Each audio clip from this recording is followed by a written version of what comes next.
வாரத்தின் முதல் நாள் சீடர்களுள் இருவர் எருசலேமிலிருந்து ஏறத்தாழ 11 கிலோமீட்டர் தொலைவில் உள்ள ஓர் ஊருக்கு சென்று கொண்டிருந்தனர்.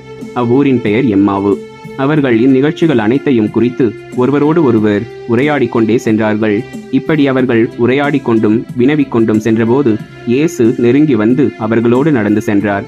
ஆனால் அவர் யார் என்று அறிந்து உணர முடியாதவாறு அவர்கள் கண்கள் மறைக்கப்பட்டிருந்தன. அவர் அவர்களை நோக்கி, வழிநெடுகிலும் நீங்கள் ஒருவரோடு ஒருவர் பேசிக் கொண்டிருப்பது என்ன என்று கேட்டார். அவர்கள் முகவாட்டத்தோடு நின்றார்கள். அவர்களுள் கிளையோப்பா என்னும் பெயருடைய ஒருவர் அவரிடம் மறுமொழியாக, எருசலேமில் தங்கியிருப்பவர்களுள் உமக்கு மட்டும்தான் இந்நாள்களில் நிகழ்ந்தவை தெரியாதோ என்றார். அதற்கு அவர் அவர்களிடம் என்ன நிகழ்ந்தது என்று கேட்டார்.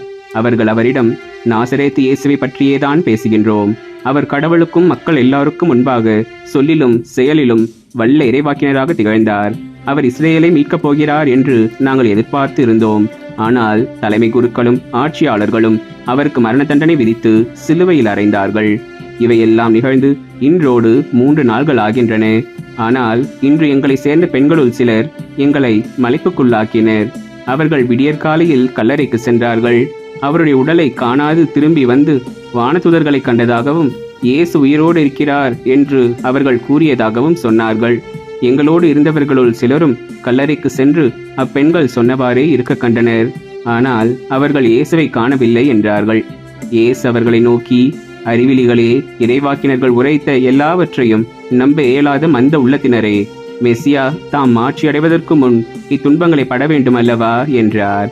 மேலும் மோசே முதல் இறைவாக்கினர் வரை அனைவரின் நூல்களிலும் தம்மை குறித்து எழுதப்பட்ட யாவற்றையும் அவர் அவர்களுக்கு விளக்கினார். அவர்கள் தாங்கள் போக வேண்டிய ஊரை நெருங்கி வந்தார்கள். அவரோ அதற்கு அப்பால் போகிறவர் போல காட்டிக்கொண்டார். அவர்கள் அவரிடம், எங்களோடு தங்கும், ஏனெனில் மாலை நேரம் ஆயிற்று, பொழுதும் போயிற்று என்று கூறி கட்டாயப்படுத்தி அவரை இணங்க வைத்தார்கள். அவர் அங்கு தங்குமாறு அவர்களோடு சென்றார்.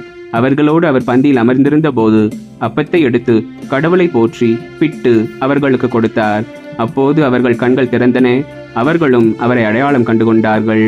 உடனே அவர் அவர்களிடமிருந்து மறைந்து போனார். அப்போது அவர்கள் ஒருவரை ஒருவர் நோக்கி, வழியிலே அவர் நம்மோடு பேசி நம் அறைநூலை விளக்கும் போது நம் உள்ளம் பற்றி எரியவில்லையா என்று பேசிக் கொண்டார்கள். அந்நேரமே அவர்கள் புறப்பட்டு எருசலேமுக்கு திரும்பி போனார்கள். அங்கே 11 அவர்களோடு இருந்தவர்களும் குழுமி இருக்க கண்டார்கள். அங்கிருந்தவர்கள், ஆண்டவர் உண்மையாகவே உயிருடன் எழுப்பப்பட்டார், அவர் சீமோனுக்கு தோற்றம் அளித்துள்ளார் என்று சொன்னார்கள். அவர்கள் வழியில் நிகழ்ந்தவற்றையும் அவர் அப்பத்தை பிட்டுக் கொடுக்கும் போது அவரை கண்டுணர்ந்து கொண்டதையும் அங்கிருந்தவர்களுக்கு எடுத்துரைத்தார்கள்.